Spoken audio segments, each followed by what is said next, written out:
Assalamualaikum warahmatullahi wabarakatuh. Bismillahirrahmanirrahim. Alhamdulillahi rabbil alamin. Wassalatu wassalamu ala asrafil anbiya'i wal mursalin Sayyidina Muhammadin wa ala alihi wa sahbihi ajma'in. Subhanaka la ilma lana illa ma 'allamtana innaka antal alimul hakim. Rabbi shrah li sadri wa yassir li amri wahlul 'uqdatam min lisani yafqahu qawli. Amin amin ya rabbal alamin. Alhamdulillah, nikmat dari Allah Subhanahu wa taala. Di malam yang mulia ini kita dikumpulkan ada di masjid dan di acara yang mulia. Semoga perkumpulan kita di malam ini diterima oleh Allah Subhanahu wa taala, dan semoga ilmu yang kita bahas menjadi ilmu yang barokah dan manfaat di dunia sampai di akhirat. Amin ya rabbal alamin. Shalawat dengan salam selalu kita limpahkan kepada junjungan kita baginda besar Nabi Agung Nabi Muhammad SAW. Tak lupa yang sama kita muliakan para kiai, para habaib, para alim, para ulama, para kiai, para tokoh masyarakat, wabil khusus kepada keluarga besar susunan ketakmiran Masjid Al-Hafidh yang kami hormati dan kami takdimi, wabil khusus kepada ketua takmir, orang tua kami Bapak Sri, dan seluruh anggota yang terus istiqomah memakmurkan Masjid Al-Hafidh. Tak lupa kepada Bapak Ketua RW, Bapak Bayu, beserta seluruh RT yang ada di lingkungan ini, dan juga yang kami hormati Al-Ustaz Umar dan segenap Dewan Guru yang hadir di majlis ini, panitia peringatan pengajian Isra wal Mi'raj, ibu-ibu dan bapak-bapak, kesemuanya yang terus berupaya terjadinya acara ini, dan keluarga besar lingkungan perumahan. Kita doakan semoga beliau semua diberikan panjang umur oleh Allah Ta'ala, diberikan kesehatan yang sempurna zahiran wa batinan. Amin ya rabbal alamin. Dan segenap jamaah hadirin dan hadirat muslimin muslimat, para pecinta baginda besar Nabi Agung Nabi Muhammad SAW. Alhamdulillah, nikmat dari Allah Ta'ala. Malam ini sama-sama kita bisa datang ke Masjid Al-Hafidh untuk mengadakan peringatan Isra wal Mi'raj yang dialami oleh Nabi kita baginda besar Nabi Muhammad SAW. Apa perlu Habib kita mengadakan pengajian Isra Mi'raj? Lalu apa manfaatnya acara ini? Sangat perlu. Karena dengan adanya perjalanan Isra wal Mi'raj yang dialami oleh baginda besar Nabi Muhammad SAW, itu menjadi satu langkah keyakinan kita semakin bertambah kepada Allah. Karena Kanjeng Nabi ketika melakukan perjalanan Isra wal Mi'raj, itu perjalanan yang tidak bisa dilogika, tapi mampu hanya diterima oleh iman. Bahkan para ulama mengatakan orang yang tidak percaya, yang tidak mengimani perjalanan Isra wal Mi'raj Kanjeng Nabi, itu hukumnya kafir. Kenapa? Karena cerita itu diceritakan dalam kitab suci Al-Quran. Tadi oleh Qori dibacakan ayatnya, Subhanalladzi asra bi abdihi lailan minal masjidil harami ilal masjidil aqsal ladzi barakna haulah linuriyahu min ayatina innahu huwas samiul basir. Allah Ta'ala mengatakan, maha suci Allah yang memberangkatkan hambanya dari Masjidil Aqsa yang ada di Mekah, berangkat ke Masjidil Aqsa yang ada di Palestina. Kenapa Allah pilih Palestina? Alladzi barakna haulah, yang kami berkahi sekitar Masjidil Aqsa. Untuk apa Kanjeng Nabi diberangkatkan dari Mekah ke Palestina? Linuriyahu min ayatina, supaya kami malam itu tunjukkan tentang kebesaran kami, kata Allah Ta'ala. Innahu huwas sami'ul basir. Allah adalah zat yang maha mendengar, Allah adalah zat yang maha melihat. Dan pada malam itu kemampuan yang Allah miliki diberikan kepada Kanjeng Nabi, sehingga ketika malam Isra wal Mi'raj Kanjeng Nabi bisa melihat yang tidak biasa dipandang oleh orang lain, dan Kanjeng Nabi bisa mendengar apa yang tidak biasa didengar oleh orang lain. Kenapa? Karena diberikan kemampuan oleh Allah Subhanahu wa Ta'ala. Jadi kejadian Isra Mi'raj ini yang tidak percaya kafir. Kenapa, Bib? Ya gimana Pak? Orang mau percaya dari gimana? Mana mungkin ada orang dari Mekah ke Palestina PP hanya dalam satu malam? Mustahil. Zaman dulu belum ada mobil, belum ada pesawat. Zaman dulu dari Mekah ke Palestina itu butuh waktu 2 bulan. Itu sudah cepat. PP bisa 3,5 bulan, bisa 4 bulan. Ini Kanjeng Nabi dari Mekah ke Palestina pulang. Kalau kita baca dalam kitab Maulid Diba, itu bahkan lebih ekstrim. Goblaan ya brudal fars. Kanjeng Nabi kasurnya masih anget. Bisa membayangkan, Kanjeng Nabi bangun dari tidurnya, dari Mekah berangkat ke Palestina, dari Palestina naik ke langit tertinggi bertemu Allah Ta'ala, pulang lagi ke Palestina, balik ke Mekah, megang kasur, kasurnya masih anget. Kalau secara logika tidak masuk akal. Tapi secara iman masuk akal. Kenapa? Karena tidak ada yang mustahil bagi pencipta alam semesta ini, yaitu Allah SWT. Mana mungkin ada anak lahir tanpa seorang ayah, moro-moro ono wong wadon meteng tanpa kumpul dengan laki-laki? Mustahil. Tapi kalau Allah berkehendak, tidak mustahil. Nabi Isa lahir tanpa seorang ayah. Mana mungkin Habib tidak punya bapak, tidak punya ibu bisa lahir? Mustahil. Allah kalau berkehendak tidak mustahil. Bagaimana Nabi Adam tanpa ayah, tanpa ibu bisa lahir? Kalau kita berbicara mustahil, mana mungkin ada orang tidur sampai lebih daripada dua hari, bahkan 1 bulan, bahkan lebih, sampai 300 tahun? Tidak mungkin, pasti mati itu. Ashabul Kahfi tidur 300 tahun lebih. Mana mungkin ada binatang lahir tanpa ayah dan tanpa ibu? Mungkin untanya Nabi Soleh keluar dari batu, tidak ada ayahnya, tidak ada ibunya. Mana mungkin sebuah tongkat berubah menjadi binatang? Mustahil. Tapi tongkatnya Nabi Musa dari kayu berusaha berubah menjadi ular. Mana mungkin Habib lautan bisa terbelah? Terbelah ketika Nabi Musa pukul itu laut, terbelah menjadi 12 bagian. Tidak ada yang mustahil bagi Allah. Orang kalau dimakan ikan mati. Nabi Yunus dimakan ikan tidak mati. Orang kalau dibakar terbakar. Nabi Ibrahim dibakar berhari-hari tidak mati. Tidak ada yang mustahil bagi Allah.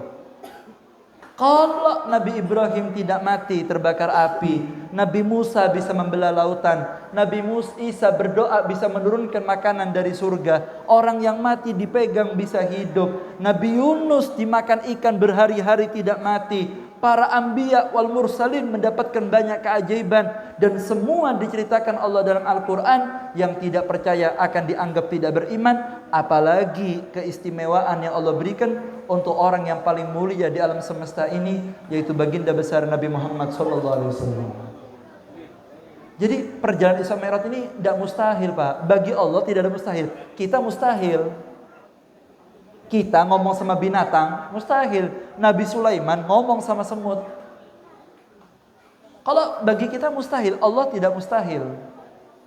Dan Isra Mi'raj ini yang memberangkatkan Allah, bukan Kanjeng Nabi berangkat, bukan. Allah memberangkatkan Kanjeng Nabi, tidak ada yang mustahil. Mekah, Palestina, PP hanya 1 malam. Kalau Allah mau 1 kedipan mata bisa. Kalau Allah mau 1 kedipan mata bisa.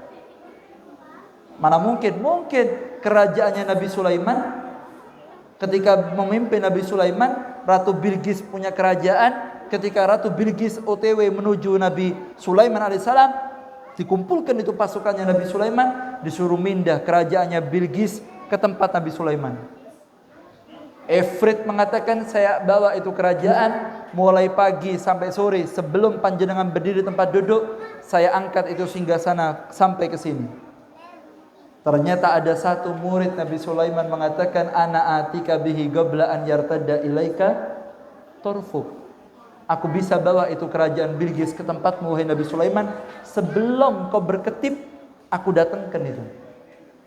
Subhanallah, Nabi Sulaiman belum ketip, kerajaannya Bilqis pindah ke tempatnya Nabi Sulaiman. Masa masuk akal, Beb? Loh, ini cerita di Al-Quran. Kalau jenengan tidak percaya, kafir hukumnya. Kalau kerajaan Bilqis bisa pindah sekejap hanya dengan kedipan mata, lalu bagaimana dengan baginda besar Nabi Muhammad SAW? Jadi perjalanan Isra Mi'raj ini perjalanan iman, keyakinan. Tidak ada yang mustahil bagi Allah SWT. Dan kita yakin ketika malam itu Kanjeng Nabi menyaksikan apa yang tidak biasa disaksikan. Kanjeng Nabi menyaksikan semua alam-alam yang selama ini kita hanya dengarkan di Al-Quran. Alam-alam yang hanya kita dengarkan ada di hadis, ternyata malam itu disaksikan langsung oleh Nabi Muhammad SAW. Kanjeng Nabi melihat neraka, Kanjeng Nabi melihat surga, Kanjeng Nabi naik sampai ke Sidratul Muntaha. Artinya apa? Alam-alam itu ada dan kita akan mengalami. Sehingga melalui peringatan Isra Mi'raj ini kita yakin bahwa kita saudara yang ada di Masjid Al-Hafidh ini, umur kita ini pendek dan perjalanan kita itu jauh.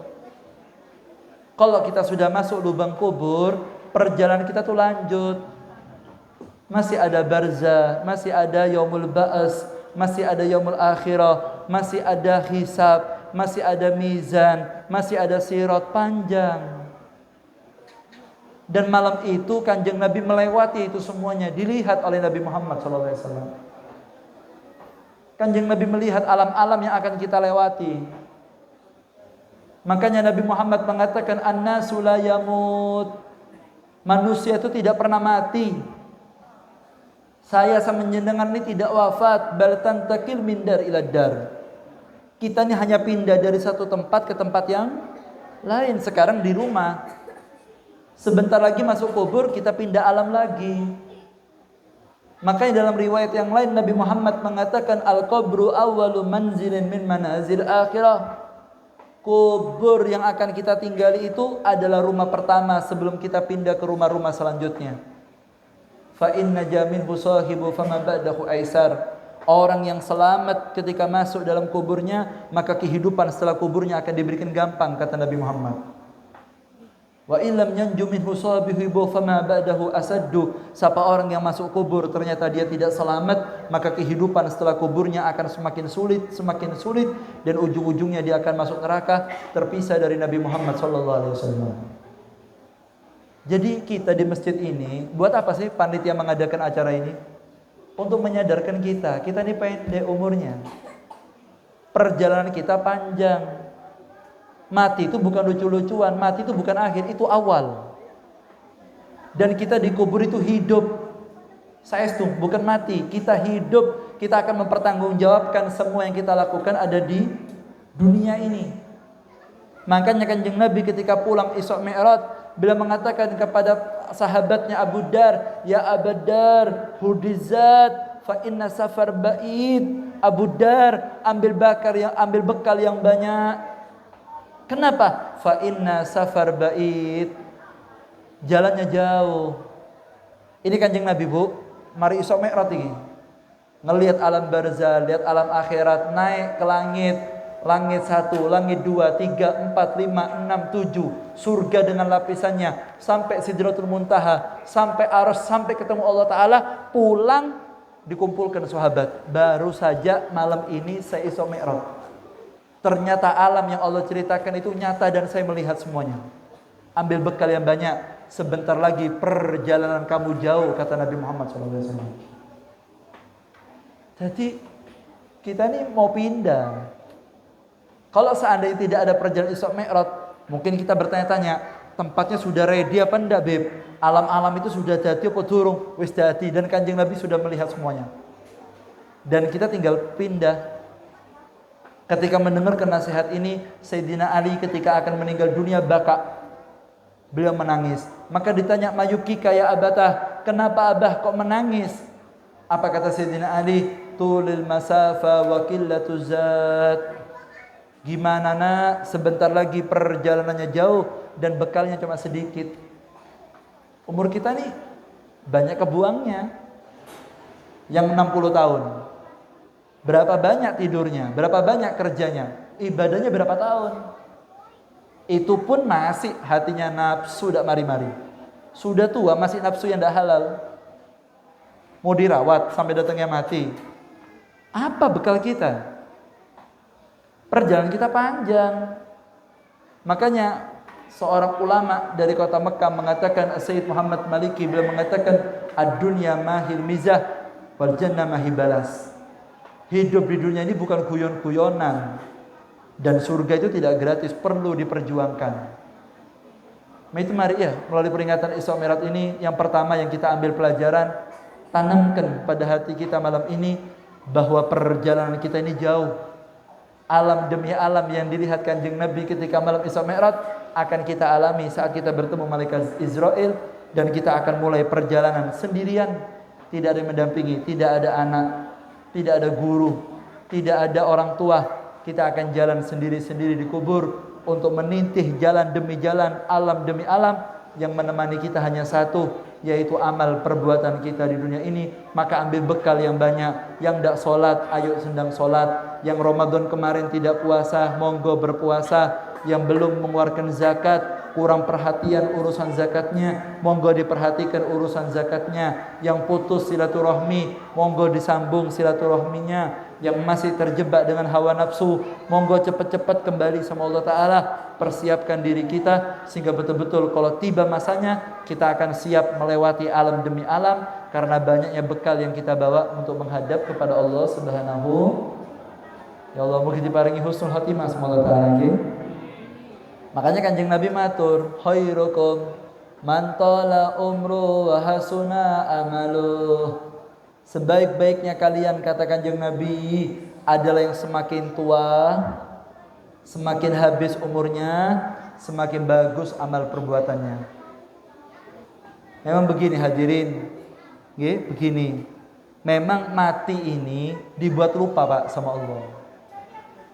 Saya ulangi, mati itu memang dibuat lupa sama Allah. Memang kita ini sudah diprogram lupa sama mati.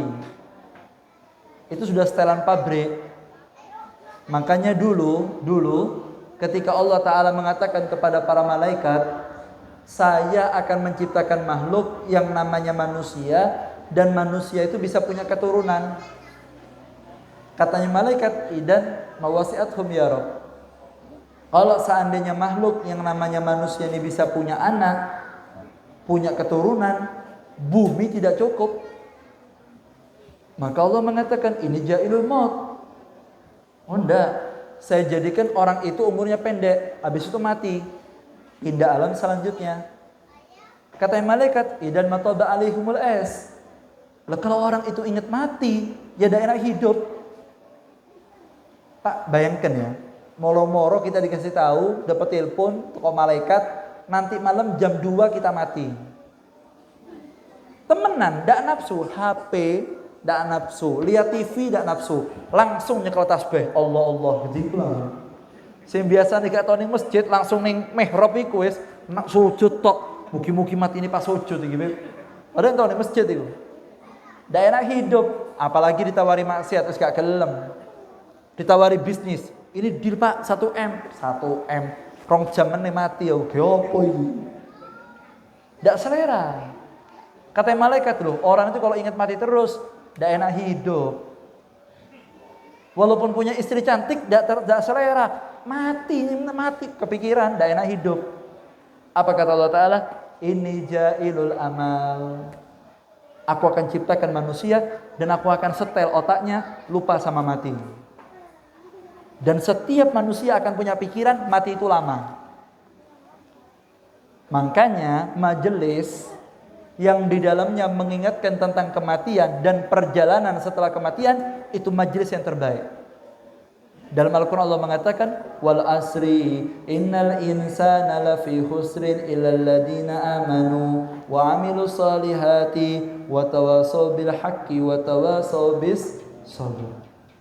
Allah mengatakan demi masa manusia itu semuanya merugi, kecuali siapa yang tidak merugi? Illal ladina amanu, kecuali orang yang beriman, wa amilus shalihat, dan mereka beramal soleh. Kemudian wa tawasaw bil haqq. Al-haq, ulama tafsir banyak tafsir. Di antaranya al-haq ay al-maut. Kalau duduk yang diingatkan mati, eling-eling, maring ini lanjut perjalanan. Eling-eling sebentar lagi kain kafannya dipakai. Eling-eling lubang kuburnya sebentar lagi dimasuki. Ingat-ingat sebentar lagi sama anaknya, sama keluarganya tidak ketemu lagi. Tempat yang mengingatkan tentang al-haq itu adalah tempat yang terbaik. Wa tawasaw bis sabr. Kemudian dikasih wasiat yang sabar di dunia. Sabar dengan sedikitnya rezeki, sabar dengan sedikitnya capek beribadah, yang sabar dengan godaan hawa nafsu, yang sabar sebentar maring ini ngalih ke alam kubur, yang senang akan senang, yang susah akan susah, tergantung bagaimana sabarnya dia ada di dunia. Kalau jenengan lihat ada pengajian, ada panitia, ada masjid yang di dalamnya mengadakan acara, kita yang sibuk 24 jam dengan bekerja, seminggu kita kerja terus, sebulan kerja terus, kita diadakan oleh panitia pengajian yang untuk mengingatkan kita bahwa kita ini calon mayit. Kita ini mau lanjut perjalanan. Malam-malam demi malam semakin mendekatkan kita dengan lubang kubur. Kita akan lewat alam demi alam, dan alam itu sudah disaksikan Kanjeng Nabi ketika Isra Mi'raj. Ketika ada tempat yang seperti itu, itulah tempat yang terbaik kata Nabi Muhammad SAW. Ya Allah, semoga kasih umur yang barokah semoga ta'ala. Makanya peringatan Isra Mi'raj ini keyakinan. Memang begini Pak, orang ini kalau belum mati, kayak saya sama jenengan ini, kepinginnya macam-macam. Kepinginnya macam-macam. Kepingin ini, kepingin itu. Tapi kalau sudah malaikat Israel di depan pintu, tak kepingin. Yang kepingin cuma satu. Kepinginnya cuma satu. Apa Habib? Hanya kepingin dia meninggal dalam keadaan husnul bas. Tidak ada yang lain. Cuma menungso. Kepinginnya macam-macam. Maka itu saudaraku, ketika orang itu target hidupnya husnul khotimah, maka kepingin yang lain itu akan menjadi manfaat. Kenapa? Karena keinginan yang lain akan dijadikan sarana supaya sampai pada tujuannya itu husnul khotimah. Kepingin kayanya akan dijadikan alat supaya husnul khotimah. Punya uang banyak untuk infak anak yatim, nyumbang pengajian Isra Mi'raj. Tadi dananya kurang berapa itu? Subhanallah, yang hadir di sini punya saldo di ATM-nya 30 juta berdiri. Pak Takmir, kurang piro? Kurang sama ini, wis ojo bingung. Tak antekna aku kabeh saiki. Kenapa? Karena targetnya husnul khotimah. Kalau dia punya jabatan, dia akan berpikir bagaimana jabatannya ini bisa mengantarkan dia kepada husnul khotimah. Jadi baik semuanya.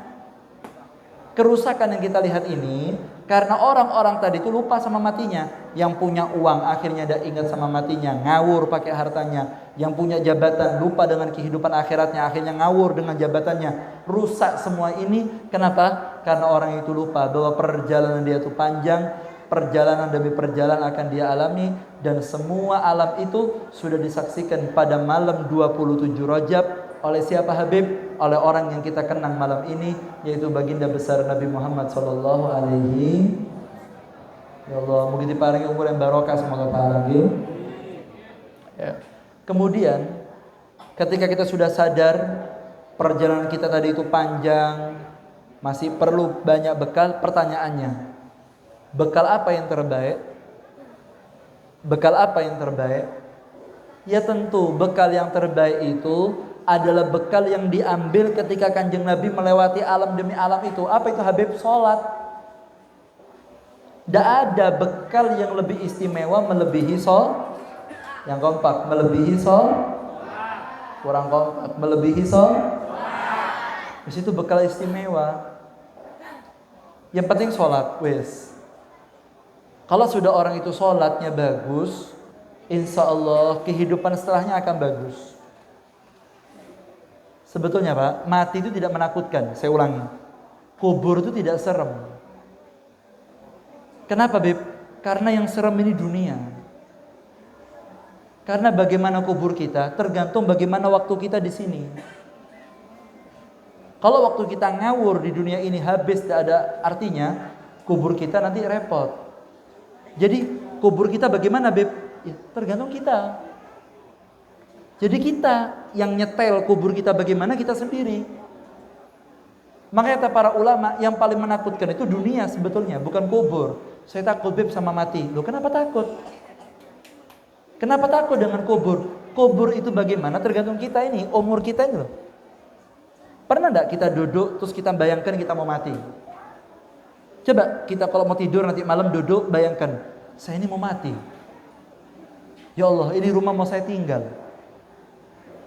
Maka ikhwani, orang yang ingat seperti ini, sholatnya akan bagus. Dan tidak ada bekal yang lebih istimewa melebihi sholat. Karena sholat itulah yang pertama kali akan ditanya oleh Allah Subhanahu wa ta'ala. Kalau sudah sholatnya bagus, amal yang lain akan dianggap bagus. Tapi kalau sudah sholatnya tidak bagus, maka amal yang lain akan dianggap tidak bagus. Makanya Rasulullah SAW bila mengatakan as-salatu imaduddin, faman aqamaha faqad aqamaddin, wa man tarakaha faqad hadamaddin. Salat itu adalah tiangnya agama. Siapa orang yang dia telah istiqomah salat, berarti dia telah mendirikan agamanya. Dan siapa orang yang sengaja tidak salat, berarti dia telah merobohkan agamanya sendiri. Bangunan itu bisa kokoh kalau ada pondasinya. Ini lampu bisa nempel, kipas angin nempel karena pondasinya kuat. Kalau pondasinya ini rubuh, yang di atasnya rubuh, sama sedekah, nyantuni anak yatim, berangkat umroh, haji, ini dan itu, tapi sholatnya ditinggal. Sholatnya tidak dikerjakan. Maka sholat yang tidak dikerjakan itu amal ibadah yang lain tidak bernilai. Berarti perlu sholat Beb? Enggak. Sampai Nabi Muhammad SAW beliau mengatakan la khair fid din liman la sholat liman la ruku alahu. Tidak bisa dikatakan orang itu punya agama yang baik. Kapan? Ketika dia tidak pernah ruku sama Allah Ta'ala, tidak pernah sujud sama Allah. Beb, itu orang baik Beb. Bagaimana kita akan mengatakan orang itu baik sedangkan dia tidak pernah sujud kepada Allah? Jadi ukurannya baik itu kata Kanjeng Nabi, sholat. Kalau sampai sudah lihat ada orang yang tidak sholat, tidak mungkin hidupnya akan bahagia. Tidak mungkin dia akan mendapatkan kebahagiaan. Maka itu dalam Al-Quran Allah Ta'ala mengatakan orang yang meninggalkan sholat, orang yang meninggalkan ibadah, apa kata Allah Ta'ala? Ma'isata bongka, hidupnya akan menjadi hidup yang sempit. Wa nahsurul yawmal qiyamati a'ma. Dan orang itu ketika dibangkitkan dari alam kubur, dia akan menjadi orang yang buta. Pak, kalau kita buta di dunia, tidak bisa lihat gunung, gebongge. Yang keempat, gebongge. Kalau kita buta di dunia, kita tidak bisa laut, tidak bisa lihat laut, gebongge. Kalau kita buta, kita tidak bisa lihat langit. Itu di dunia. Tapi kalau buta di akhirat, kita tidak bisa lihat Nabi Muhammad SAW. Kalau kita buta di akhirat, kita tidak bisa lihat surga. Kalau kita buta di akhirat, kita tidak bisa menyaksikan Allah SWT. Kalau orang buta disuruh jalan sendiri dari masjid ini ke pinggir jalan sana, tidak ada yang nuntun, insya Allah kesulitan. Tapi ini dunia, kalau kesulitan ada yang gandeng. Kalau di akhirat, siapa yang menggandeng? Orang nafsi-nafsi. Makanya ketika orang-orang itu dikubur, dibangkitkan dalam kondisi buta, kaget. Ya Rabbi lima hasartani a'ma wa qad kuntu basira. Ini Al-Quran yang saya baca. Ya Allah, bagaimana saya kok buta? Dulu saya di dunia melihat. Mata saya jelas. Saya tidak min, tidak plus, apalagi katarak. Sehat mata saya. Kok bisa saya masuk kubur, bangkit, mata saya buta ya Allah? Dulu saya lihat di dunia, sekarang kok saya buta ya Allah, gimana ini? Apa jawaban Allah Ta'ala? Kadzalika atatka ayatuna fanasitaha wa kadzalika yauma tunsa. Dulu di dunia aku datangkan ayat-ayatku, kamu tak suruh sholat, kamu dengar masjid mengatakan hayya ala sholat, hayya alal falah, kamu dengar masjid mengadakan sholat Jumat, khotib naik ke atas mimbar mengatakan ittaqullah, ittaqullah, tapi kamu lupa, kamu dengar tapi kamu gak berangkat.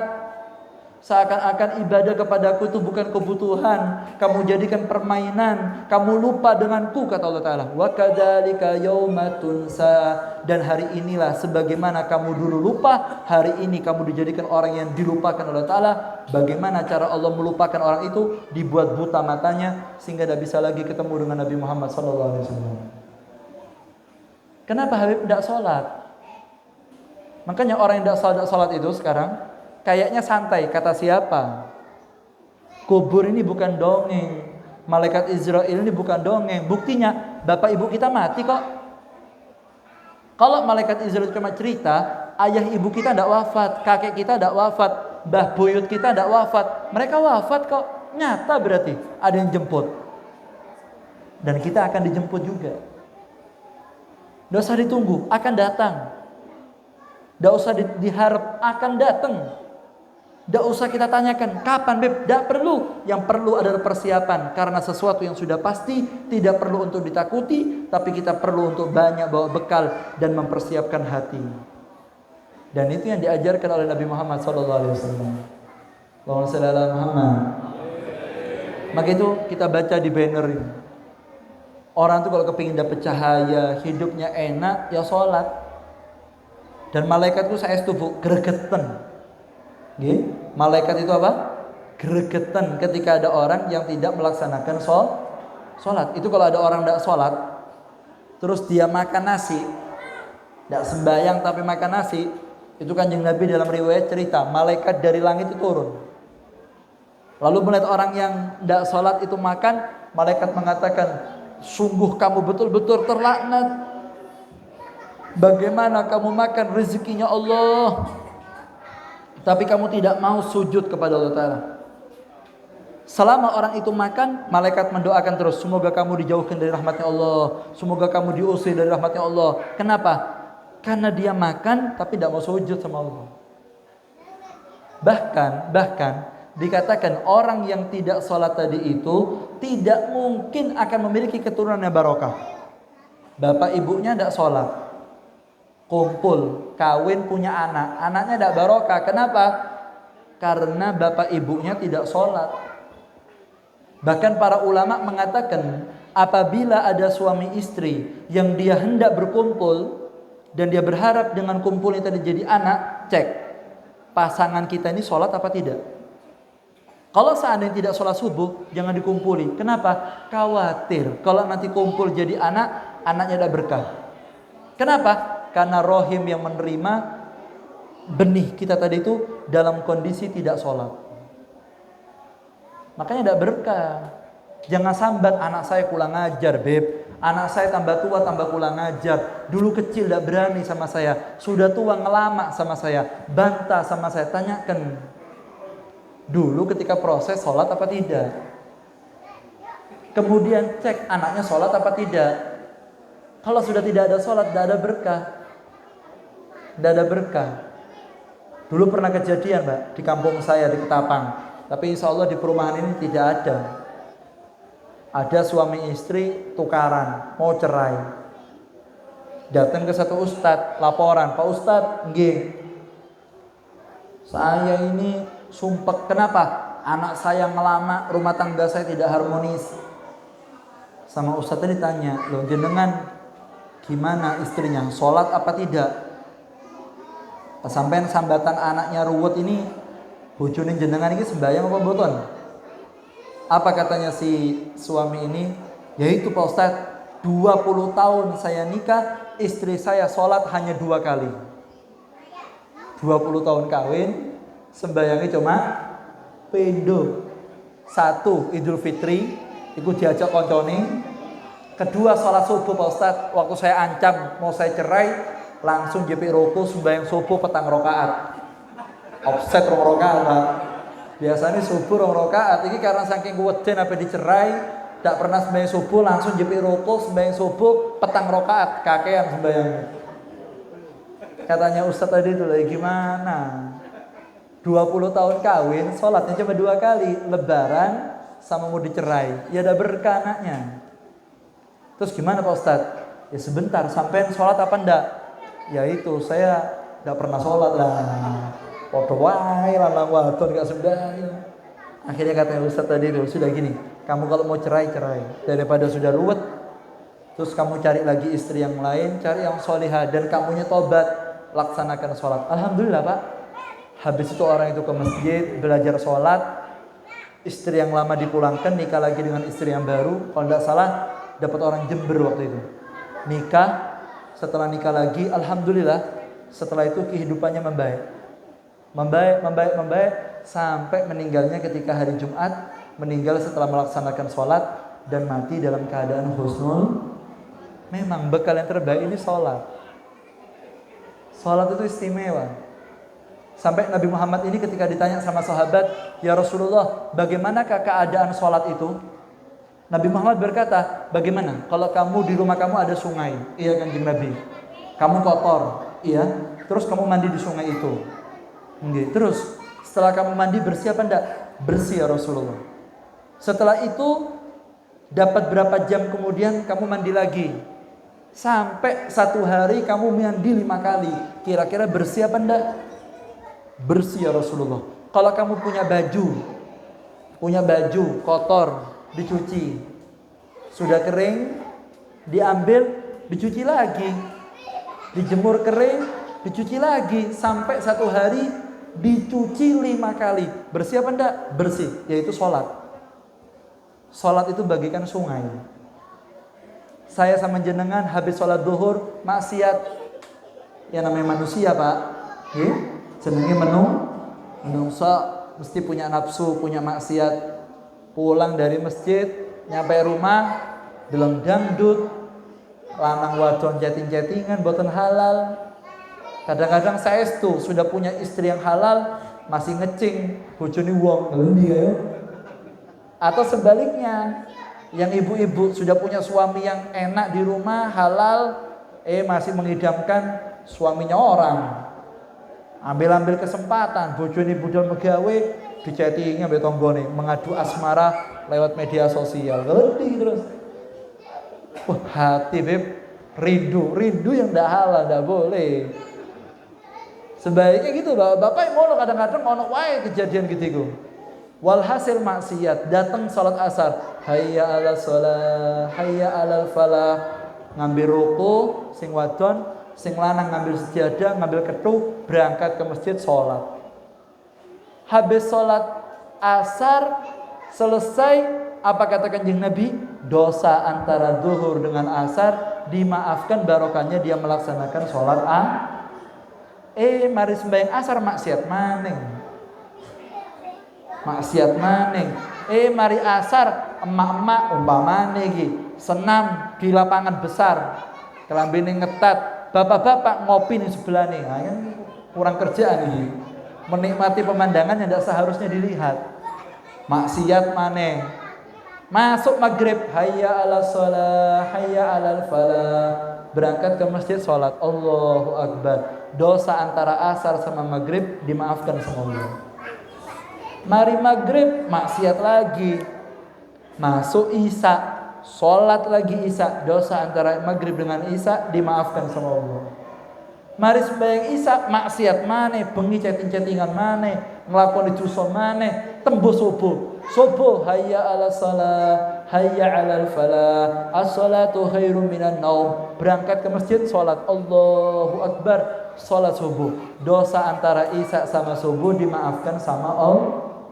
Habis salat subuh, maksiat lagi, ngantor nglakoni dosa maneh, ketemu isya, ketemu sholat duhur, maka dosa antara subuh dengan duhur dimaafkan oleh Allah. Makanya Rasul mengatakan as-salatu ila salati mukaffiratun bainahuma. Salat satu dengan salat yang lainnya itu akan menjadi sebab dosanya orang di antara dua salat itu dimaafkan oleh Allah, kata Nabi Muhammad sallallahu alaihi wasallam. Makanya selama orang itu masih salat, insya Allah ampunan Allah itu masih ada. Insya Allah ampunan Allah itu masih ada. Yang penting sing kompak, sing penting tak kompak, sing penting salat. Rezeki saya seret, utang banyak, ndak nemu jalan solusi. Pinjol ngalor ngidul, link iki, link iku wis tak klik kabeh. Kok mboten mari masalah. Ndak bakal selesai kecuali sampean salatnya diperbaiki. Dan Allah tidak pernah memberikan solusi dari perkara yang haram. Salat yang baik. Semua masalah akan selesai dengan salat. Saat kita memperbaiki hubungan dengan Allah, urusan kita akan diperbaiki oleh Ta'ala. Man ahsanal wudu'ah ahsanallahu salatah, wa man ahsanallahu salatah ahsanallahu jami'a umuri. Siapa orang yang bagus wudunya, maka salatnya akan bagus. Dan siapa orang yang salatnya bagus, segala urusannya akan diperbaiki, kata Nabi Muhammad SAW. Nah itu mari ya, tidak berpanjang lebar, melalui peringatan Isra Mi'raj ini tanamkan kepada diri kita, sadarkan kita punya hati, bangunkan perjalanan kita ini panjang. Setelah itu ambil bekal yang terbaik. Apa itu? Salatnya diperbaiki. Bukan hanya kita, salatnya anak, salatnya istri, ibu-ibu yang biasa disupuni offset. Mulai peringatan Isra Mi'raj ini tepat waktu. Siap? 5%. Siap? Pemenang? Pak, itu gengge. Sampai sesuk bayang subuh, mari wudu, ambil air, cipratno di wajahnya istri. Sunnah itu hukumnya. Itu ada ayatnya di Al-Quran. Itu kalau perempuannya tidur, laki habis wudu, ngambil air wudunya, diteteskan di matanya istri. Paham? Bukan di mulutnya, tukaran, ya? Di matanya. Setelah itu istrinya bangun, kalau istri dulu mesem, alhamdulillah mas, ditangani subuh aku mas, diselametno aku mas, itu istri dulu.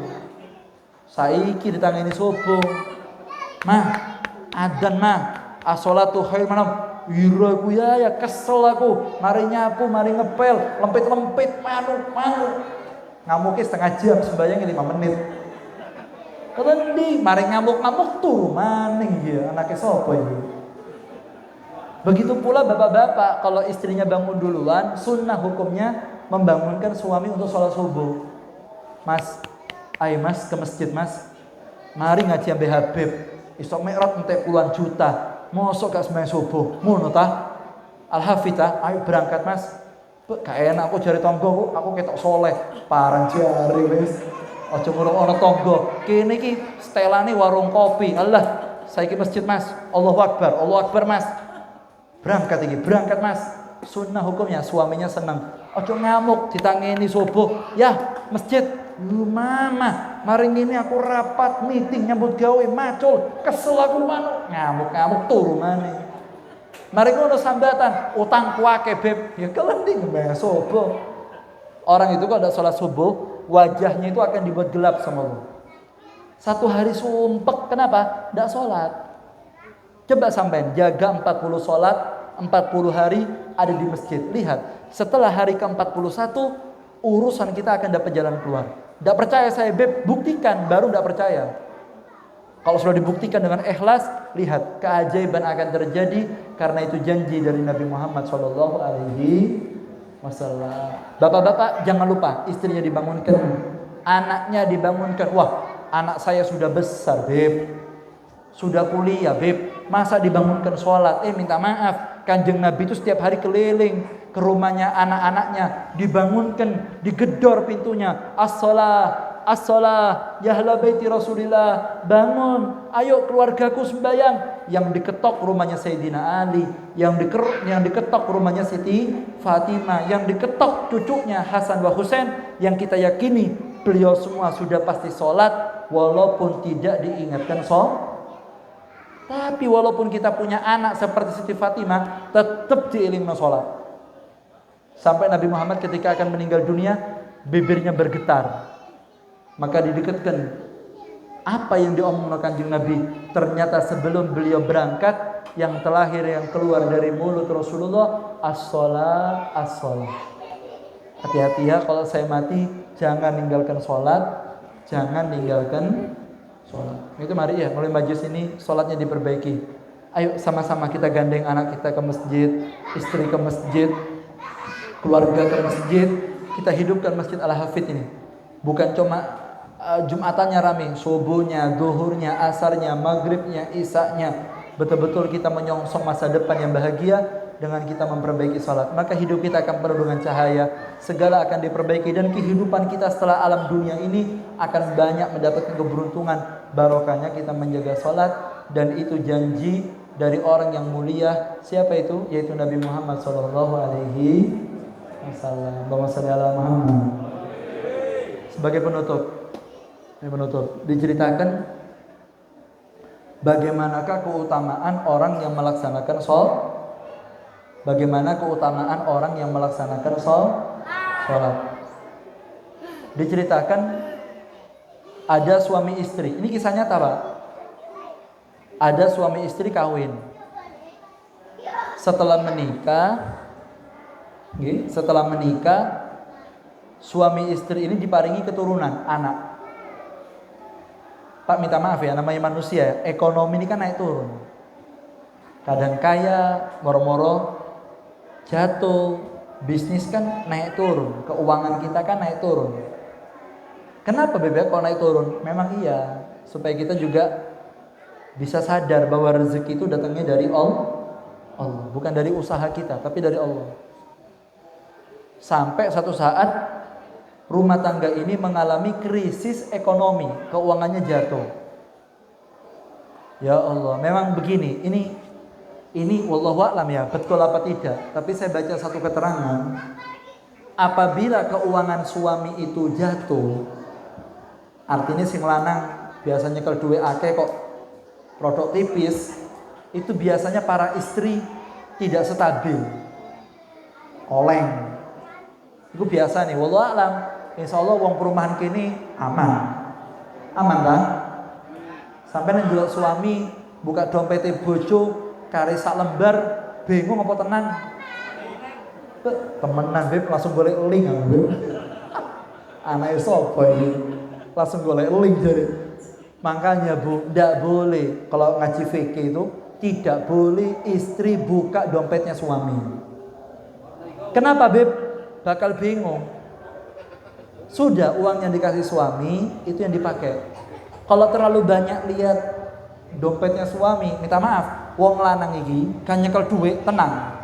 Ya mungkin. Ya rada bingung sih tapi tenang. Seperti ngono kopi ini mangane enak tenang. Tapi kalau perempuan yang laki tidak punya uang, gelagapen. Pemenang koyo iwak sing untung-untung enggak apa-apa. Kenapa? Yang laki tidak pegang uang. Hati. Dan itu fitnahnya perempuan, uang. Ini terjadi, menikah kok suaminya jatuh ekonominya, mulai gremeng. Ya namanya perempuan, Mbak, gremeng. Ya mulai biar gini tok ya.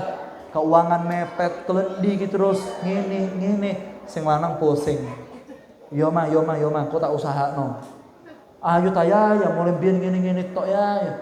Cicilan gak mari-mari, iku.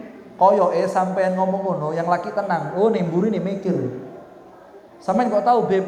Ya saya mewakili bapak-bapak ini. Sebentar ini kali mengenaskan ini wajah-wajah penuh tekanan.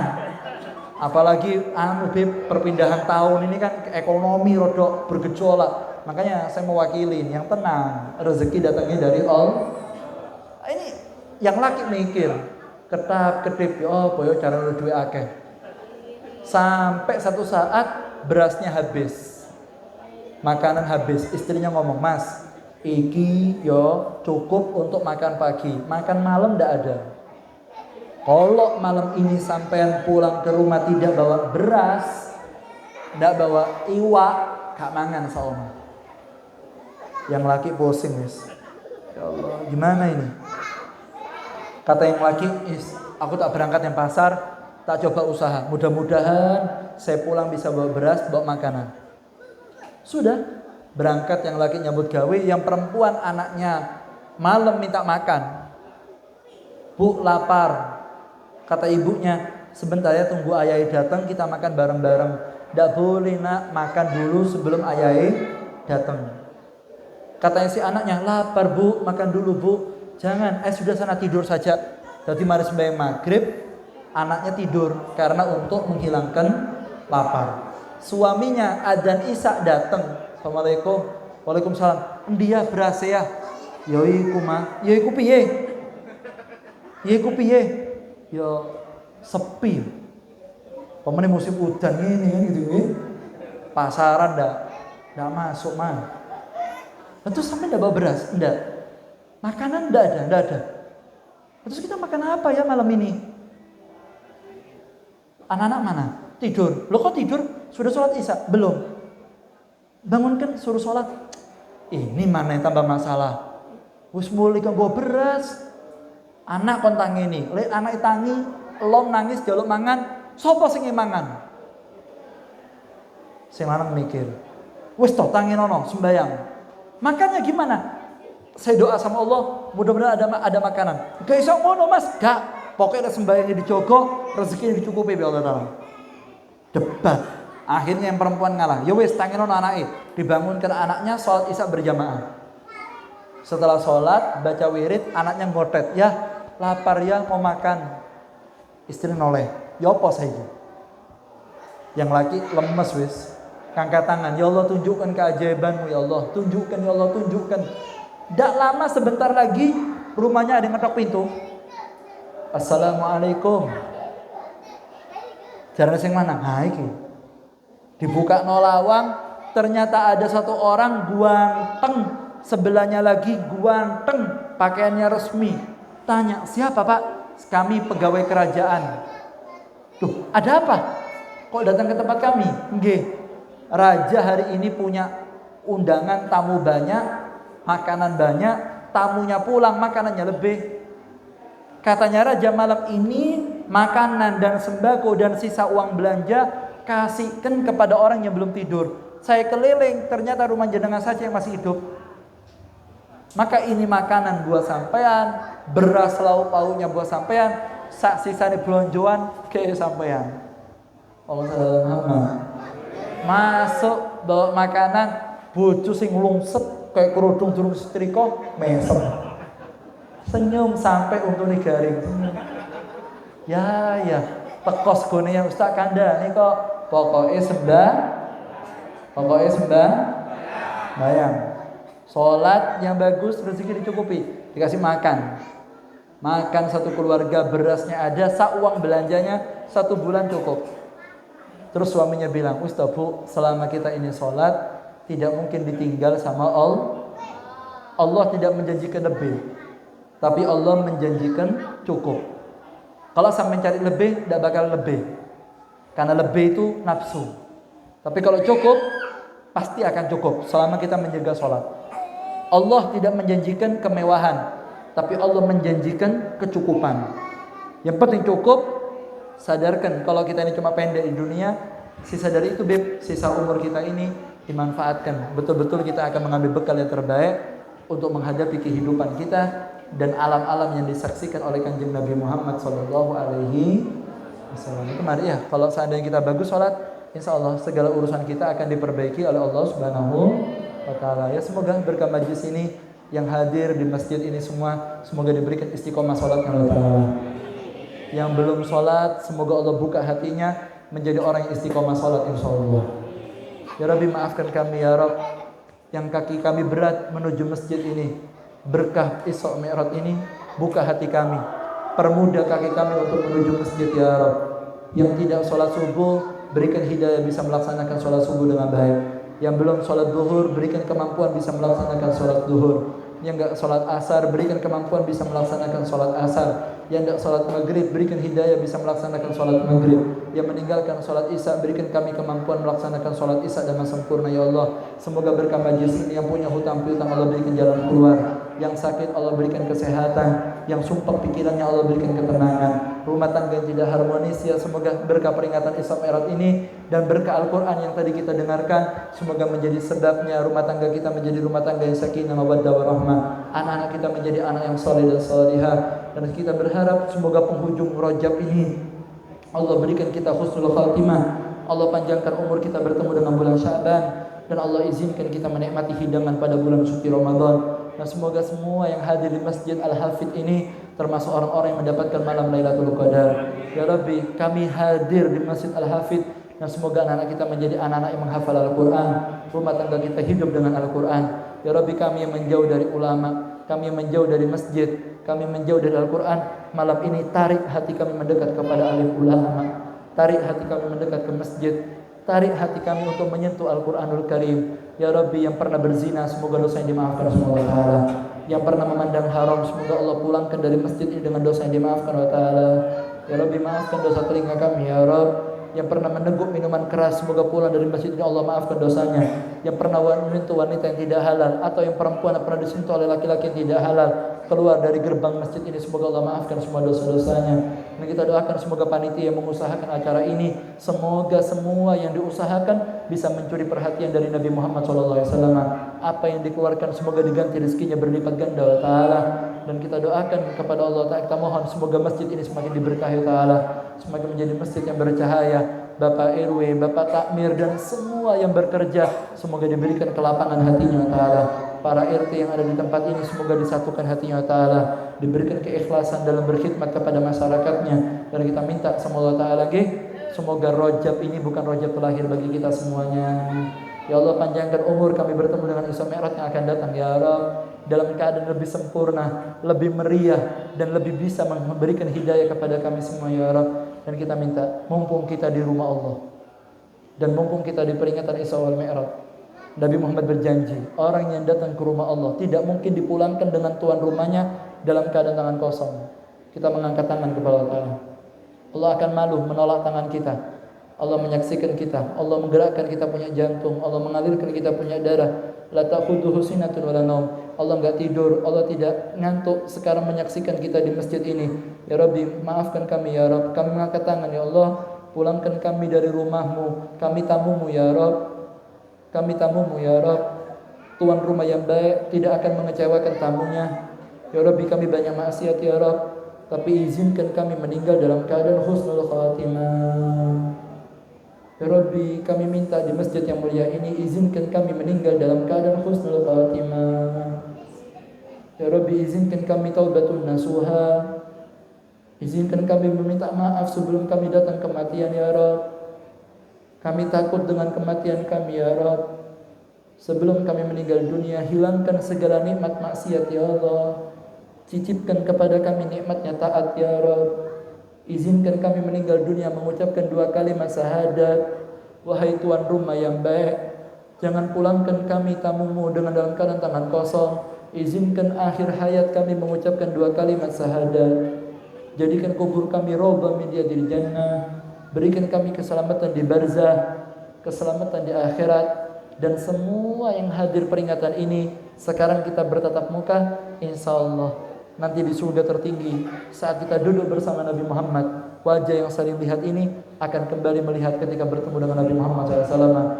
Jadikan majlis ini bersambung di kubur, di barzah, di akhirat, sampai kita duduk lagi selama-lamanya dengan Nabi Muhammad.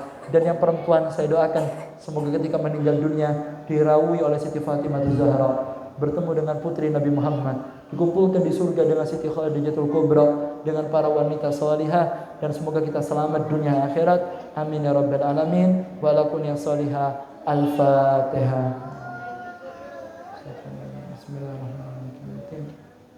Iyyaka na'budu wa iyyaka nasta'in. Ihdinas siratal mustaqim. Shiratal ladzina an'amta 'alaihim ghairil maghdubi 'alaihim waladdallin. Amin. Monggo kita baca ya Arhamar Rahimin 3 kali dengan hati yang khusyuk. Guru kami Habib Umar bin Hafid mengatakan, orang yang baca Arhamar Rahimin ketika selesai majelis, 1, dosanya dia dimaafkan, 2, aibnya ditutup, 3, urusannya digampangkan, dan yang keempat, matinya akan diberikan wafat husnul khatimah. Kita minta maaf sama Allah Ta'ala sehingga betul-betul maksiat yang kita lakukan tidak akan dilakukan anak kita di masa depan. Berkahnya ya Arhamar Rahimin yang kita baca di majelis ini. Mari kita baca sama-sama dengan hati yang khusyuk sebelum kita menyelesaikan ceramah agama ini. Mari sama-sama kita minta sama Allah Ta'ala, kita niatkan apa yang kita inginkan, kita lintaskan di hati kita. Insya Allah semuanya akan dikabulkan Allah Ta'ala. Amin ya Rabbal Alamin. Mari dibaca bersama-sama dengan hati yang hadir. Ya Arhamar Rahimin, Ya Arhamar Rahimin, Ya Arhamar Rahimin, Farij alal muslimin. Monggo. Ya yang keras. Ya Arhamar Rahimin, Ya Arhamar Rahimin, muslimin,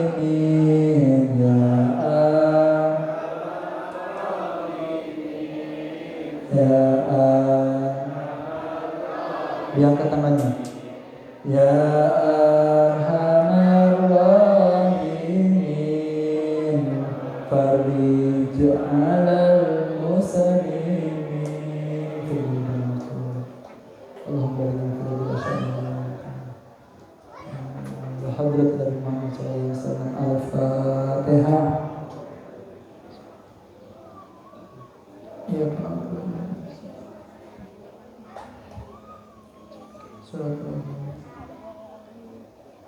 kita maaf ceramahnya panjang, semoga jadi ilmu yang barokah manfaat. Kurang lebihnya saya mohon maaf. Assalamualaikum warahmatullahi wabarakatuh.